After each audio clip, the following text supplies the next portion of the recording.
InfoWars.com. This is Berkeley News. The pesticide atrazin can turn male frogs into... So Robert F. Kennedy Jr. is running for president as a Democrat, of course, against Joe Biden, and is doing interviews with outlets that will dare platform him, since the mainstream media is either ignoring him or attacking him. Not just because he's opposing Joe Biden, but for his long-time dedication to educating people about some of the dangers about vaccines that you're not supposed to talk about. And last week, he did an interview with psychologist Dr. Jordan Peterson, and he was talking about how he believes that one of the problems that the children are facing today is they've been freaked out by climate change alarmism and this apocalyptic talk about the end of the world from climate change. And Robert F. Kennedy Jr.'s response was absolutely stunning. I'll play the clip in just a moment. It's just now starting to go viral, and when the mainstream media catches wind of it, they're going to attack him for it for numerous reasons,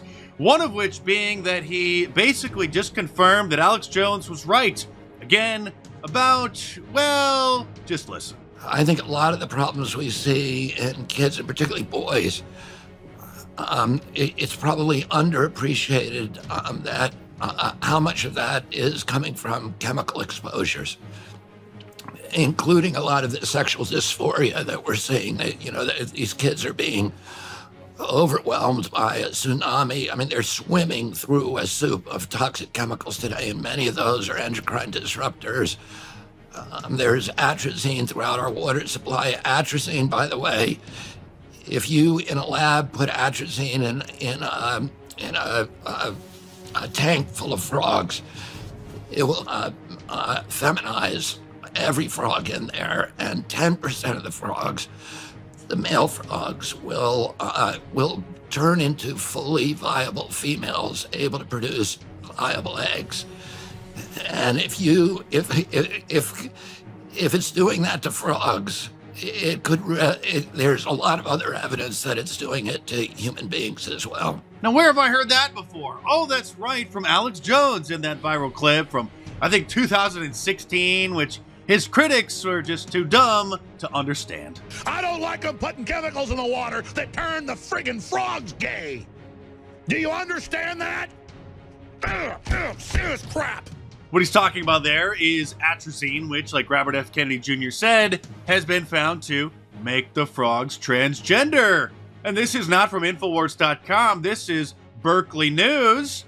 The pesticide atrazine can turn male frogs into females. Atrazine, one of the world's most widely used pesticides, wreaks havoc on the sex lives of adult male frogs, emasculating 3/4 of them and turning 1 in 10 into females, according to a new study by the University of California, Berkeley biologists. This is an old article from 2010 because people have known about this for a long time, and some people say, well, those are just frogs living in the runoff in farmers' fields, right? I mean, people aren't consuming atrazine. Oh wait, what's this? This from the Texas Tribune. Toxic herbicide found in many Texans' drinking water. Nearly 500 water utilities across the state tested positive for atrazine, a weed killer which can lead to harmful health effects, according to a new report.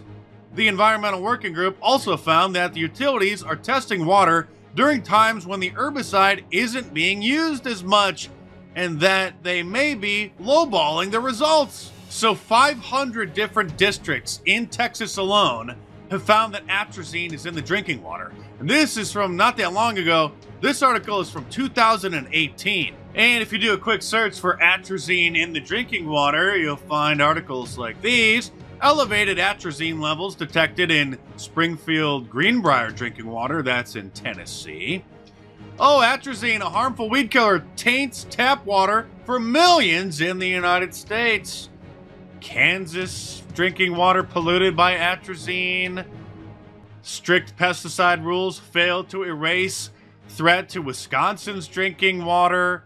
It's in Australia's drinking water. You may have seen some of my previous videos where I talk about another endocrine disruptor, a synthetic estrogen, BPA, bisphenol A, which is found in a lot of food packaging and even in clothes. And one of the questions you're not supposed to ask, particularly with this transgender epidemic going on, is BPA, the synthetic estrogen, altering the estrogen level in the wombs of pregnant mothers and thus feminizing the brains of baby boys, because scientists have found that if there's an abnormal estrogen level in the womb, that it affects the INAH3 region of the brain. It's part of the hypothalamus that is specifically involved with sexual orientation and gender identity. And they found using brain scans that that region of the brain in gay men and in biological men who identify as transgender women or think that they're women is similar to the INAH3 region of the brain in females. And so the theory is, you're not supposed to talk about this, is that because of the abnormal hormone levels in the womb, that region of the brain can grow as a female INAH3 region in the men, and that's causing them to feel like they're trapped in the wrong body, or that's why they're attracted possibly to same sex, because obviously women are attracted to men. They have that female area in their brain that's regulating the attraction. That could be what's going on here. And in her book, The End of Gender, by Dr. Deborah So, who is a neuroscientist, talks about how the implications from this are so horrifying for the medical establishment because they can't admit that they know what is causing transgenderism or homosexuality, if that's what's causing it. But that's what the scientists believe. That's what the evidence suggests. In many cases, it could be a social contagion as well. Sigmund Freud said that it had to do with a disruption of a child's psychosexual development. It also could have something to do with people who are molested as children. Also, that changes and alters their gender identity and their sexuality in many cases as well. But Dr. Deborah So talks about the horrifying implications for the medical industry because they're not going to be able to admit if that's the cause, that is the cause, or that it should be stopped or prevented, or that there should be a cure found for it, because you're not allowed to say that transgender people or gay people have anything wrong with them. You're only supposed to equate their orientation or their identity being something along the lines of somebody who is right-handed or left-handed. But obviously there's a huge difference between a dominant hand that somebody chooses or is, maybe not even chooses, but writes with or throws with, versus people feeling that they're born in the wrong body or sticking things into body orifices that they clearly weren't designed for. And guess who was warning about all of this probably, 15 years ago? I even catch myself, Bob, drinking out of these estrogen mimickers. In fact, they'll probably say it if it's lined with it inside the plastic packaging. And they know that they have immersed us in this, Bob. For those watching on prisonplanet.tv, here's the inside of this juice box. And if they zoom in any more, see that thin plastic? It's got it. Because after you're done drinking your little juices, well, you're ready to go out and have a baby. You're ready to put makeup on. You're ready to wear a short skirt. You're ready to go, put together a garden of roses or something. You're ready to put lipstick on. Look at this. Now, in the last 10 years, a lot of people have become aware of the dangers of bisphenol A, BPA. And so a lot of food packaging has taken it out. But here's an article from back in 2011. Eating canned soup makes BPA levels soar. This from 2009. BPA dangers in your pantry? Consumer Reports finds potentially hazardous chemicals in several canned goods.